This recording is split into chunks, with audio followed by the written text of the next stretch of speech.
दोस्तों, सरल बात में आपका स्वागत है। दोस्तों, कौन कहता है कि आसमां में सुराग नहीं हो सकता? एक पत्थर तो तबीयत से उछालो यारो। आज मैं ये शेर इसलिए कह रही हूँ क्योंकि आज मैं जिस व्यक्ति से आपको मिलवाने जा रही हूँ, उन्होंने अपने कॉन्फिडेंस और विल पावर की वजह से इस शेर को साकार कर दिया है। मिस्टर विक्रम अग्निहोत्री ने अपने साहस और अपने दृढ़ निश्चय से आज अपने नाम को लिम्का बुक ऑफ रिकॉर्ड में दर्ज करा लिया है। आइए मिलते हैं मिस्टर विक्रम अग्निहोत्री जी से।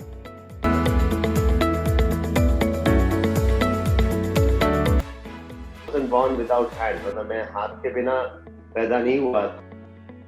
फिर एक्चुअली 7 साल की उम्र में I came in contact with high tension wire. मैं 11,000 वोल्ट की इलेक्ट्रिकल लाइन के संपर्क में खेलते खेलते एक्सीडेंटली, बट उसका नतीजा यही था कि मेरे दोनों हाथ जो हैं वो ऑन द स्पॉट जल गए थे।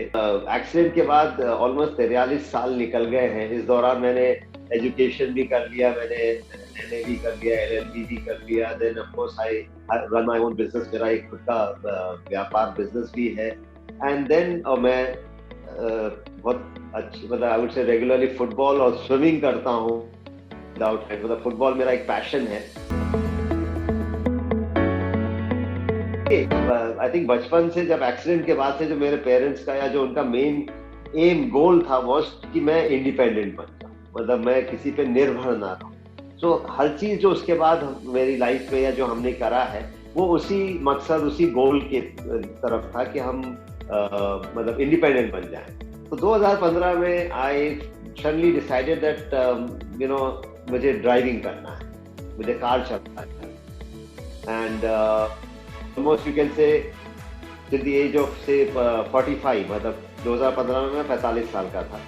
तो तब तक मैं दूसरों को गाड़ी चलाते हुए देख रहा था, तो मुझे ये जरूर अंदाज था कि भाई व्हाट इज रिक्वायर्ड, मतलब करना क्या पड़ता है वो मुझे, मैं देख के, मतलब मेरा सेंस ऑफ ऑब्जर्वेशन बहुत स्ट्रांग है, मैं देख के बहुत जल्दी चीजें समझ जाता हूँ। तो मैनुअल कार चलाना मेरे लिए यू कैन से असंभव ही था।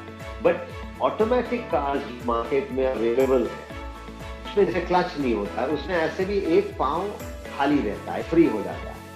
तो मैंने सोचा कि भाई व्हाई नॉट मैं अपने जो ये पाँव से स्टीयरिंग कर सकता हूँ। तो जो बड़ा चैलेंज था और bigger challenge was getting the driving licence. तो पहली बार, मतलब एक्चुअली जब मैं आरटीओ साहब से मिलने गया, उन्होंने मुझे देखा और मैंने कहा मुझे चाहिए, तो उनको समझ नहीं आया कि वो कैसे रिएक्ट करे, बिकॉज उनको तो सिर्फ एक बंदा दिख रहा था जिसके दोनों हाथ नहीं, और वो यही सोच रहे थे कि हाथ के बिना गाड़ी कैसे चलती। बस एक जल्दी से एक पॉइंट मैं यहाँ बोलना चाहूंगा, मैं अपने आप को actually luckiest and most fortunate बंदा समझता हूँ। फाइनली आरटीओ साहब ने मुझे एक लर्नर लाइसेंस इशू किया कि भाई ठीक है, will issue a learner licence. इसका परमानेंट लाइसेंस की बारी आई तो फिर थोड़ी और परेशानी बढ़ गई, बिकॉज नेचुरली परमानेंट लाइसेंस देना मतलब एक बहुत बड़ा कदम हो जाता है। और क्योंकि एक प्रकार से कभी भी किसी को भी पूरे इंडिया में ये लाइसेंस इशू नहीं हुआ था, so I would have been the first person in India to get this license. तो anyhow 15 महीने की पूरी मशक्कत मेहनत के बाद फाइनली मुझे 2016 सितंबर में इंडिया का पहला जो लाइसेंस विदाउट हैंड्स ड्राइव करके वो मुझे इशू हुआ। और उसके चलते जो लिम्का बुक ऑफ रिकॉर्ड्स में जो आप बता रहे थे, जो एक एंट्री है, उनने भी इसको रिकॉग्नाइज किया कि मैं इंडिया का पहला व्यक्ति हूँ जिसको लाइसेंस इशू हुआ है। तो that was of course one very interesting chapter.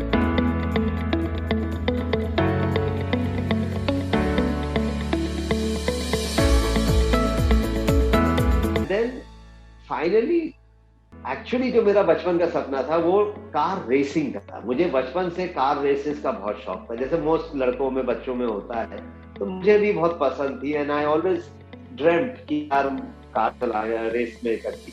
और 2017 में एक्चुअली मुझे वो यू कैन से सपना साकार करने का मौका मिला। एक लोकल कार रैली होती है, बहुत बढ़िया रैली है, 2 दिन का इवेंट होता है, उसके लिए मुझे इनविटेशन, तो ऑर्गेनाइजर केम टू इनवाइट मी।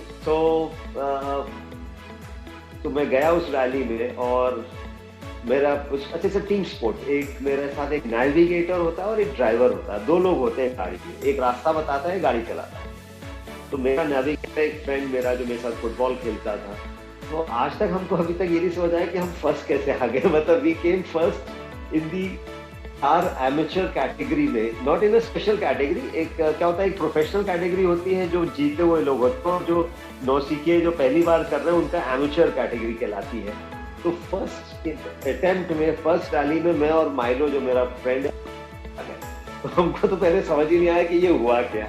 और बेस्ट पार्ट ये है कि अब उसके बाद से मैं एक्चुअली एक प्रोफेशनल रैली ड्राइवर हो गया, I am a professional now because of that one way. और बेस्ट पार्ट ये है कि उसके बाद मैंने और 5 इवेंट्स में पार्टिसिपेट किया, जिसमें से एक्चुअली मुझे 3 में प्राइजेस, जो आप जो पीछे ट्रॉफीज देखते हैं जो मेरे इस साइड में राइट में है, ये भी सारी मोटर स्पोर्ट्स की है। और लेफ्ट में जो एक है, ये डेजर्ट स्टॉर्म करके एक नेशनल रैली है which is a 5 day event, उसमें भी मैं 3rd आया इन दी प्रोफेशनल कैटेगरी। और बाकी कुछ अवार्ड्स हैं, those are some national awards जो मुझे मिले। But I am really proud of my, I would say जो मेरा अचीवमेंट था रैली में। और now you can say it has become one of my hobbies या पैशन है कि मैं रेगुलरली पार्टिसिपेट करता हूँ। वही मैं आपको जो बताना चाहता कि बचपन में एक प्रकार से पेरेंट्स ने चैलेंजेस एक्सेप्ट करने की एक आदत सी डाली। मतलब यू कैन से इट्स बिकम माय हैबिट कि मुझे लाइफ में चैलेंज अगर नहीं है क्रिएट करता हूँ। तो actually facing some challenge is when we realise कि हमारा जो रियल कैरेक्टर क्या है, हमारे में कितनी क्षमता है, कितनी शक्ति है। I see disability is a state of mind. मेरा ऐसा बिलीफ है कि दिव्यांगता जो है वो आपके सिर्फ दिमाग के अंदर, मतलब it has nothing to with your physical condition. तो मेरा ये मानना है कि डिसेबिलिटी का हाथ पांव से कुछ लेना देना, मतलब हम जब कोई भी काम पे जाते हैं तो अगेन उसका हाथ पांव से लेना देना नहीं, इट इज ऑल आपका विल पावर कितना, आपका डिटर्मिनेशन कितना है, आपका फोकस कितना है। ये सब चीजें आपके दिमाग से आती है, ये आपके हाथ से नहीं आता है। हाथ तो सिर्फ एक मीडियम है। जैसे मेरे केस में ये मेरा राइट पांव जैसे है, ये मेरा मीडियम है, मैं इससे कुछ भी कर सकता हूँ। मेरे पास हाथ नहीं है बट आई रिकॉग्नाइज कि मेरे पास पांव है। मेरे पास ये आज की तारीख में ये टच फोन्स को मैं अपनी नाक से यूज करता हूँ। ग्रैटिट्यूड एक बहुत इंपॉर्टेंट वर्च्यू है कि हमारे पास जो भी है, जितना भी है, अगर उसके लिए शुक्रगुजार है तो आपको एक इनर पीस मिलती है, एक इनर स्टेबिलिटी मिलती है। Because of my activities, because of जो भी मैं करता हूँ, तो मुझे लोग इनवाइट करते थे to come and give a talk colleges में, कॉर्पोरेट्स में। तो ये मैं कर रहा था। तो ऐसे ही एक दिन बैठे बैठे मेरे दिमाग में आया कि इसको मैं थोड़ा सा और एक ऊंचे स्तर पे और थोड़ा मोर और फॉर्मलाइज कर दूं, मतलब थोड़ा और इसको एक ऑर्गेनाइज तरीके से करूं। तो मैंने फिर एक एनजीओ का सोसाइटी रजिस्टर करी, वाइटल स्पार्क वेलफेयर सोसाइटी के नाम से।